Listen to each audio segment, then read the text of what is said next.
This week from GNC Week in Review, powered by GeekNewsCentral.com.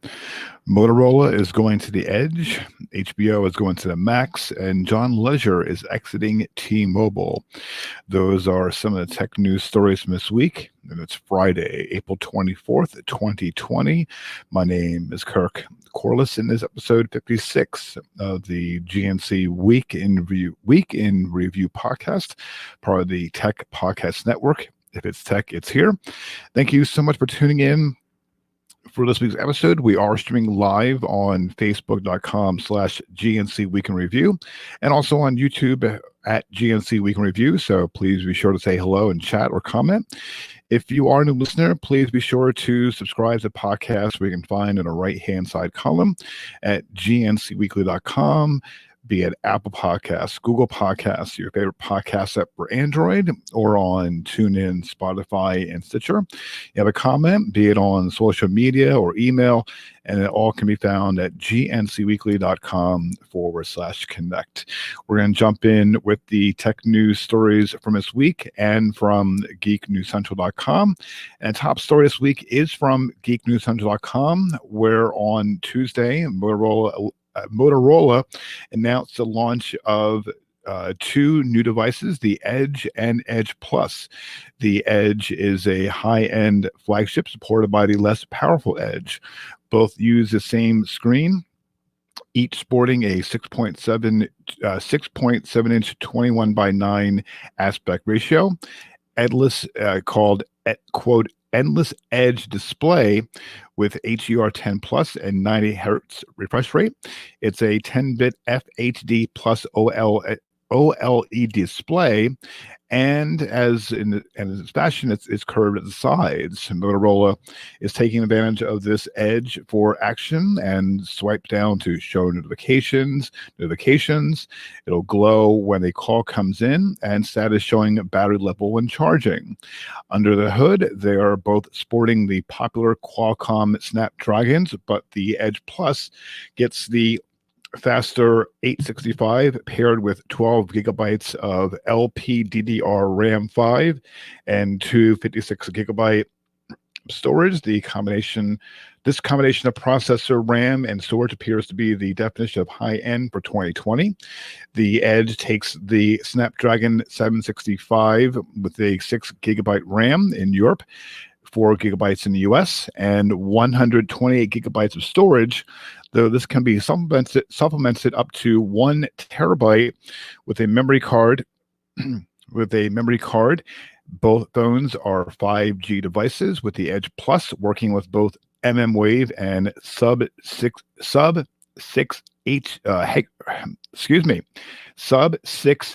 hertz frequencies. There's also Wi-Fi 6 included in there as well. A 5,000 milliamp battery will keep the Edge Plus phone powered up for 2 days in normal use, though what constitutes normal will be clearly vary. The Edge also has a slightly smaller 45 milliamp battery. The Edge Plus has wireless charging, 15 watts, but the Edge doesn't, surviving with only 18 watt turbo power wired charging.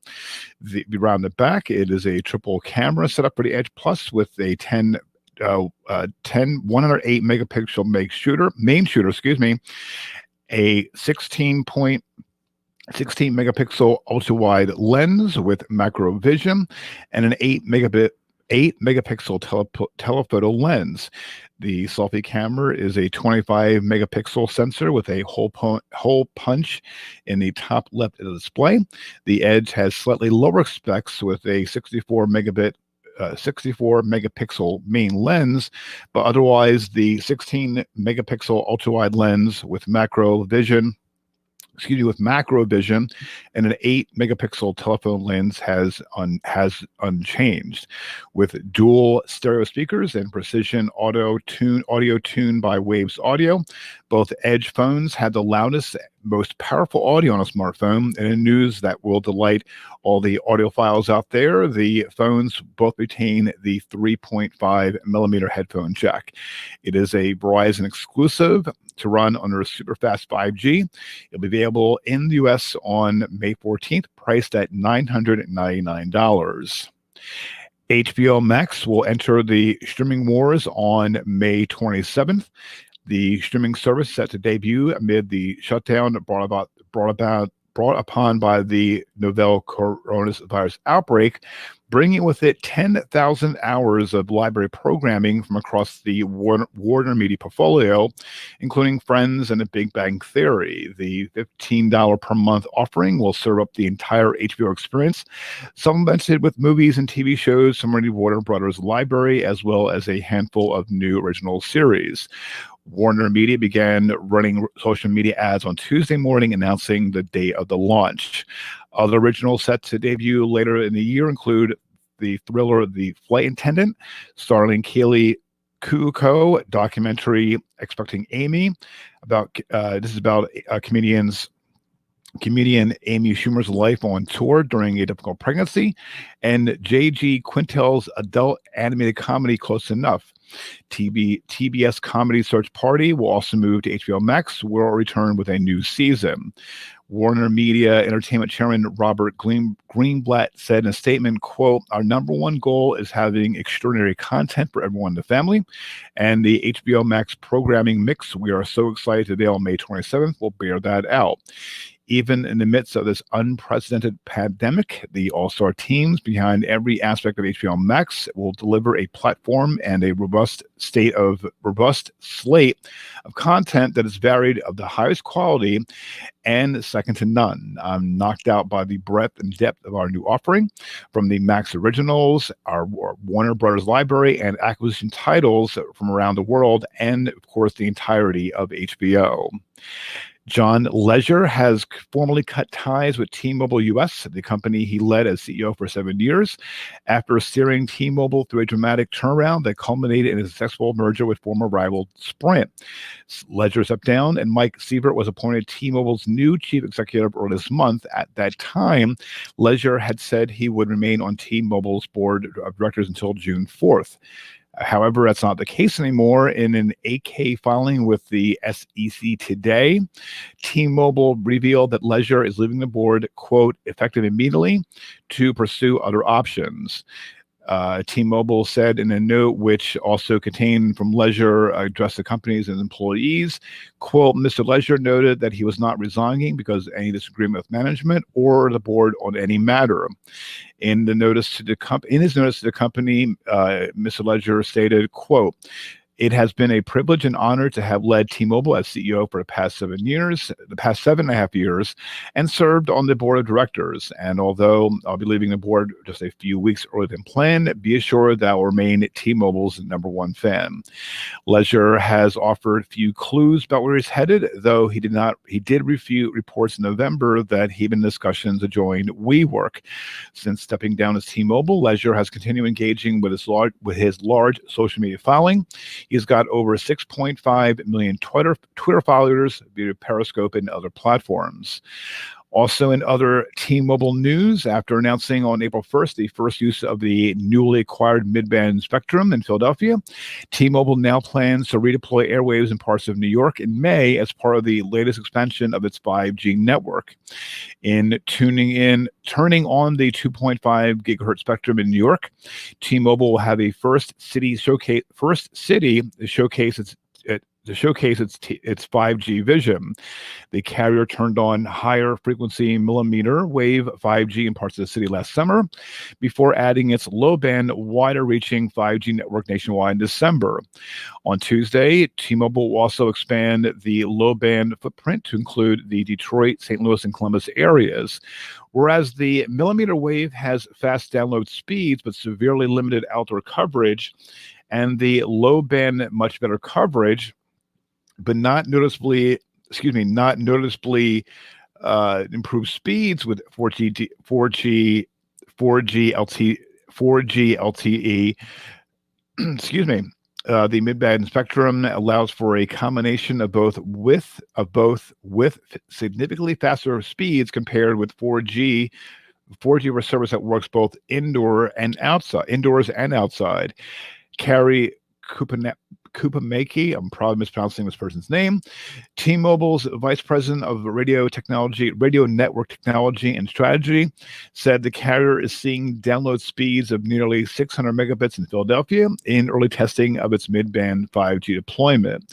Most of T-Mobile's 5G devices, last year's OnePlus 7T Pro 5G, McLaren and Samsung Galaxy Note 10 Plus 5G, as well as this year's lines of Samsung Galaxy S20 5G phones, LG's V60 Thin Q 5G, and the forthcoming OnePlus 8 will be able to tap into T-Mobile's mid-band 5G network as it rolls out.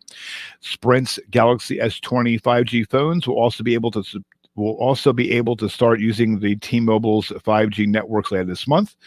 To take advantage of all three flavors of T-Mobile's 5G network when available, those with the other devices will be able to use a low band and mid band 5G, but not the millimeter wave.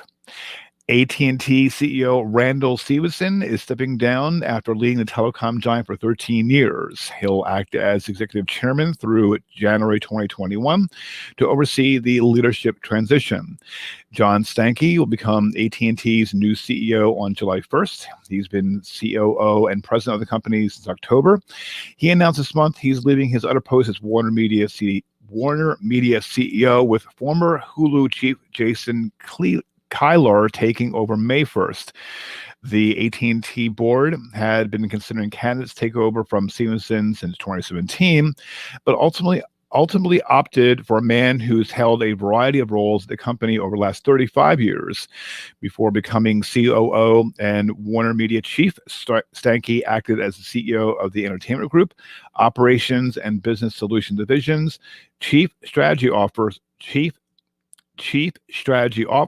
and Chief Technology Officer. Nintendo has shut down NNID logins and is encouraging the Switch owners to lock down their accounts after a wave of fraudulent attacks. Nintendo itself has confirmed that the platform has fallen foul of hackers who are accessing accounts and using linked PayPal accounts to make expensive digital purchases. Some reports suggest the attacks have been going on for weeks, but have been ramped up in the last few days.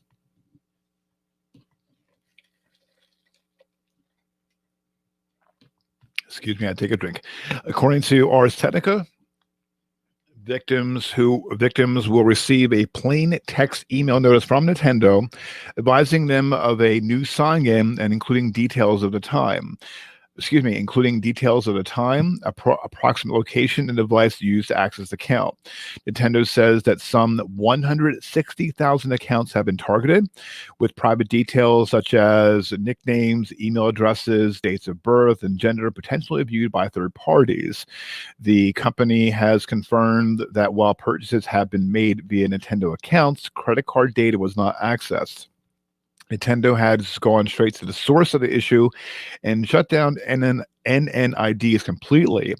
In the statement, the company announced that it has, quote, abolished the function of logging into an Nintendo account via NNID, noting that, quote, passwords will be reset. Passwords will be reset sequentially for NNIDs and Nintendo accounts that have been illegally logged in. Nintendo UK issued a statement on support site saying, quote, we would like to provide an update on the recent instance of unauthorized access to some Nintendo accounts. While we continue to investigate, we would like to reassure users that there is currently no evidence pointing to towards a breach of Nintendo's servers or services. As one action in an ongoing investigation where we are discontinuing the ability to use a Nintendo network ID to sign in to a Nintendo account. All other options to sign in to a Nintendo account remained available. In the "Do you need help with your tech" segment, and I'm going to, for those watching on the live stream right now, I'm going to share my screen. And we're going to go to, just give me a moment here so I can share. Let's see if I can share the screen here. Okay, hopefully you can all see the screen that I'm on here. And there we go. Okay, there it is. Okay. Oops, look at that. That's not right. Okay, there it is. Okay, there we go. Okay, I'm sorry. Okay. In the "Do you need your help with tech" block this week, over on AndroidCentral.com, 8 ways to reuse your old Android phone or tablet. It gives you a great guide on how to do so. You can use, for example, your old phone as a universal remote. And if it's going to be lagging, hopefully it won't lag here because I cannot see very well. You can use your old phone as a universal remote. You can use your phone. You can turn it into a security camera. You can relive the nostalgia by emulating old games. You can turn it into an offline music player. You can use it as an alarm on the nightstand, which I use, which I do a lot nowadays. You can set up as a dedicated GPS unit or dash cam. You can use it to control smart home tech. You can, for your tablet, you can use it as you can set up as a photo frame, or you can read comics on a tablet. So that's all in the show notes. That's at GNCweekly.com. This episode 56. Over on the MakeUse.com, the 14 best Netflix alternatives, free and paid. We all know about Netflix, but also there's Amazon Prime Video, Disney Plus, Apple TV, Hulu, HBO Now, Acorn TV, CBS All Access, Mubi. I never heard of what Mubi is. Tubi. There's a whole list here. The best gives you everything, the prices for all the services that are here, for Apple TV, for Hulu, and they'll have that link up in the show notes on that. Also, over on next up in the "Do you need your help with your tech?" Over on CNET.com, 10 apps to help you be more sustainable in every day of your life. There's ThreadUp. There's Alio. I've never heard of some of these apps. So if you have a comment about if you're aware of these apps, please let me know in the comments, or in send me on GNCweekly.com/connect. Send me an email, or post it on Twitter or on Facebook. And finally, now with cord cutting, there's a lot of folks that have cord cutting in the, to get away from the bills. But there's a great article over on techhive.com It's cord cutting myths busted. Why you should stop worrying and dumping. Why you stop worrying and dump cable. Like, for example, your monthly will start to go low and then go back up. Fact is, you can keep your bill as low as you want. Also, there's a myth where picture quality will suffer and stutter. Actually, when you cord cut, and I kind of agree with this because I'm cord cutting myself, the picture quality is great. You need to, so one of the other myths, I need to sacrifice some of my favorite shows. Actually, you can watch everything you want to watch. So there's a great guide here from techhive.com. You should definitely,